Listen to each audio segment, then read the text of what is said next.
memikirkan mental Riana. Suapan terakhir masuk ke mulut, Aileen mengakhiri makan malam lezatnya dengan nikmat. Frozen yogurt menjadi pilihan sebagai makanan penutup yang sempurna. Aileen merapikan meja yang masih menyisakan banyak makanan. Semuanya akan ia masukkan ke dalam lemari pendingin, lumayan untuk makan esok hari. Ketika hendak bangkit, ia melirik sebentar ke arah Alfian. Baru 10 menit lalu ia mendengar suara lelaki itu berbicara dengan putranya. Namun, kini suaranya tidak terdengar lagi. Perlahan Aileen mendekat. Alfian berbaring di sofa panjang sambil mendekap bayi kecil itu di dadanya. Diam-diam Aileen duduk dan menatap dua wajah itu secara teliti. Tak dapat dipungkiri, baby boy memiliki kemiripan sempurna dengan papanya. Boy seperti Alfian dalam bentuk sachet. "Tuan!" Ujung jari Aileen menyentuh lengan Alfian, membuat lelaki itu perlahan membuka mata. "Han!" Alfian melirik baby boy yang tampak sangat lelap di dadanya, kemudian melirik Aileen. "Kamu sudah selesai makan?" "Sudah. Terima kasih untuk semuanya. Makanannya enak sekali. Lain kali kalau mau makan sesuatu beritahu aku saja. Atau nanti aku akan tinggalkan nomor telepon restorannya. Jadi kamu bisa pesan sendiri kalau mau makan." Aileen mengangguk malu-malu. Sekarang perhatiannya tertuju pada baby boy yang begitu lelap dalam belayan sang papa. "Dia sudah tidur, saya akan pindahkan ke kamar. Biar aku saja. Kamu juga istirahat, pasti sangat lelah hari ini." Aileen mengangguk pelan. "Terima kasih sekali lagi, Tuan." Pelan-pelan Alfian bangkit dari sofa, kemudian berjalan menuju kamar membawa bau bersamanya. Aileen masih duduk sambil menatap punggung tegap laki-laki itu. Sementara di kamar, Alfian membaringkan bayi mungil itu di tempat tidur dengan sangat hati-hati agar tidak sampai membangunkannya. Senyum terlukis di bibirnya memandangi wajah menggemaskan itu. Kemudian ia kecup berulang-ulang. Tak peduli boy lahir dari rahim siapa, ia tetaplah darah daging Alfian. "Jangan kabur lagi, ya? Papa susah carinya." Tiba-tiba lampu padam, membuat sekeliling ruangan diselimuti kegelapan. Alfian tersentak mendengar suara teriakan Aileen yang berasal dari luar. Lelaki itu langsung mengeluarkan ponsel dan menyalakan lampu senter, kemudian terburu-buru keluar kamar. Melihat pintu dapur yang terbuka, Alfian yakin bahwa Aileen sedang berada di sana. "Kamu di mana, Aileen?" Pekik Alfian sambil mengarahkan senter ponsel ke segala arah. Aileen tampak sedang berjongkok di samping kitchen set sambil menutup kedua telinganya. Selain itu terdengar suara isak tangis di sana. Alfian langsung berjongkok, menyentuh bahu wanita itu. Menyadari Aileen sedang ketakutan dengan tubuh gemetar, Alfian langsung memeluknya. "Kamu kenapa?" bisik Alfian sambil mengusap bahu Aileen. Saya takut, Tuen." Lirihnya dengan suara terbata-bata. "Tidak apa-apa. Ini hanya mati lampu biasa." Aileen tak menyahut. Wajahnya ia benamkan di dada Alfian. Tubuhnya gemetar hebat dengan keringat mengucur deras, isak tangis semakin terdengar jelas. Melihat reaksi Aileen yang seperti memiliki fobia terhadap kegelapan membuat Alfian mengeratkan pelukan. "Sudah, tidak apa-apa. Jangan menangis." Namun, bukannya reda, tangis Aileen malah semakin menjadi-jadi. Bahkan kini sudah menyisakan suara sesegukan. Seolah kegelapan adalah sesuatu yang sangat mengerikan baginya. Alfian pun merasa heran, sebab biasanya jika terjadi pemadaman listrik di apartemen, genset akan segera difungsikan. Namun, sekarang sudah beberapa menit lampu tak kunjung menyala. "Kamu fobia sama gelap?" Sambil terisak-isak, Aileen mengangguk. "Kenapa?" Aileen tak menjawab. Deretan kenangan buruk menghantam pikirannya bertubi-tubi, menciptakan rasa takut yang teramat. Ia merasa seperti sedang jatuh ke dalam lubang kegelapan. Alfian memilih membawa Aileen ke kamar dengan menggendongnya. Satu tangannya tetap menggenggam ponsel sebagai penerang di tengah kegelapan. Setibanya di kamar, Aileen terduduk dengan kepala telungkup pada kedua lututnya. Bahkan ketika lampu sudah menyala, ia masih terisak-isak. Maukah ceritakan padaku apa yang pernah terjadi? Kenapa kamu jadi ketakutan seperti ini? Aileen terdiam. Suaranya seperti tertahan di tenggorokan. Ia memang memiliki fobia terhadap kegelapan. Kala itu Aileen mengalami demam. Ibu tirinya yang jahat itu mengira Aileen berpura-pura sakit dan mengurungnya di gudang. Ia juga memandamkan lampu semalaman. Riana yang culas malah menakut-nakuti Aileen hingga pingsan di gudang. Kejadian itu berulang kali terjadi hingga menyisakan trauma mendalam. Aileen akan menjerit dan ketakutan setiap kali berada di tengah kegelapan. Tadinya, Aileen ingin menyimpan kenangan buruk itu seorang diri. Namun, Alfian terus memaksa sebab rasanya tidak mungkin Aileen sampai menjerit ketakutan jika hanya lampu padam. Terlalu cengeng. Hingga beberapa menit kemudian, Aileen mulai merasa lebih baik. Seraya terisak-isak, ia membagikan kenangan buruknya di masa lalu kepada Alfian. Mendengar kisah kelam kehidupan Aileen membuat darah Alfian seperti mendidih, tangan terkepal dan rahangnya mengetat. Memangnya kesalahan apa yang kamu lakukan sampai ibu kamu tega mengurung di gudang? Saya lupa membersihkan kamar mandi karena ketiduran.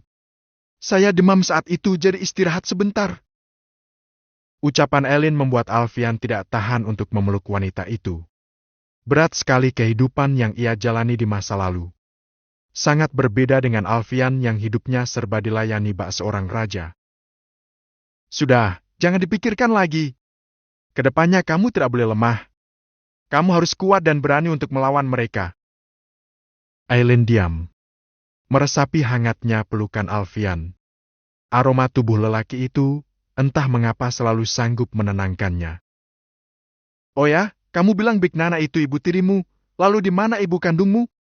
Saya tidak tahu siapa dan di mana dia. Dahi Alfian berkerut tipis.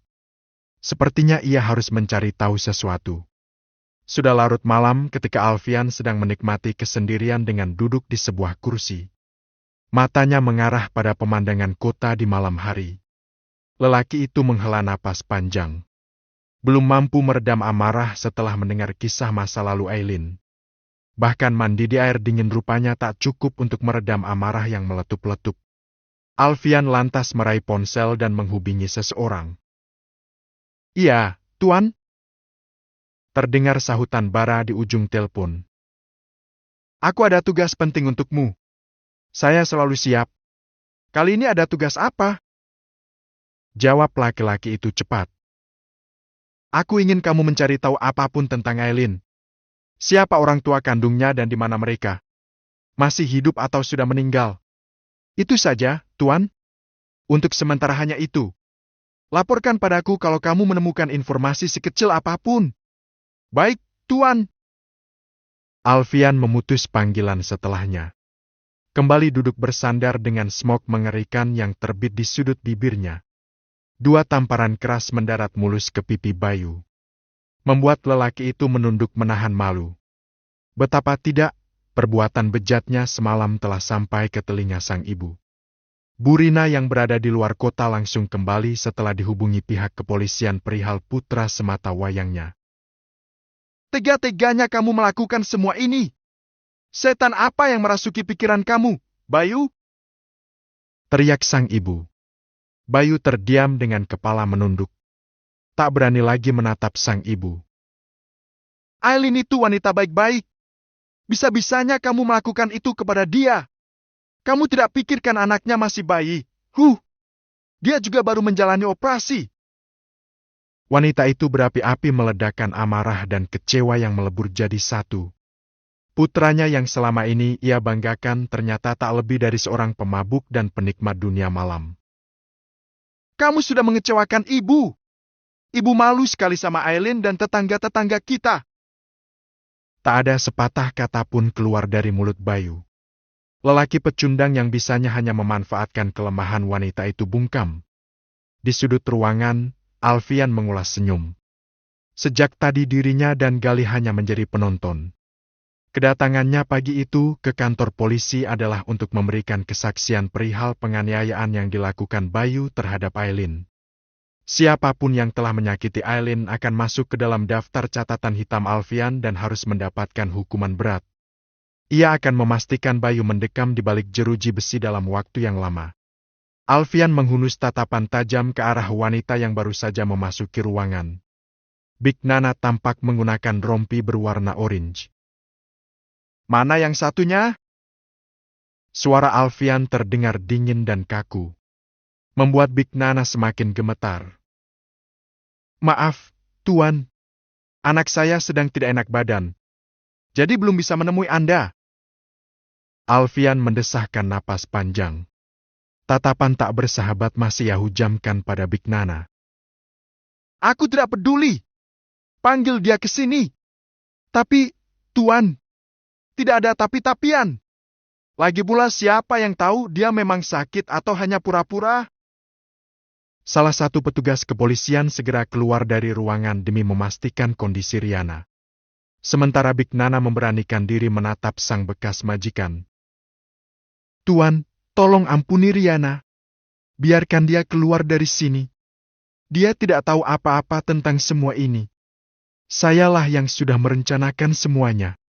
Riana hanya korban dari perbuatan saya." "Korban?" Alfian menaikkan sebelah alisnya. "Iya, Tuan. Anak saya tidak ada hubungannya dengan semua ini. Saya yang sudah berbuat jahat kepada Aileen dan saya yang mendorongnya dari tangga sampai mengalami pendarahan." Jika Big Nana berpikir Alfian akan iba mendengar pengakuannya, maka salah besar. Karena Alfian masih menunjukkan sikap yang sama. Tak lama berselang, petugas kepolisian datang dengan membawa Riana bersamanya. Lagi-lagi Alfian menghujamkan tatapan tajam. "Aku mengaku salah, Al, tapi tolong jangan sekejam ini. Aku akan membayar semua kesalahanku dengan cara apapun asal kamu mau membebaskan aku dan ibuku dari sini."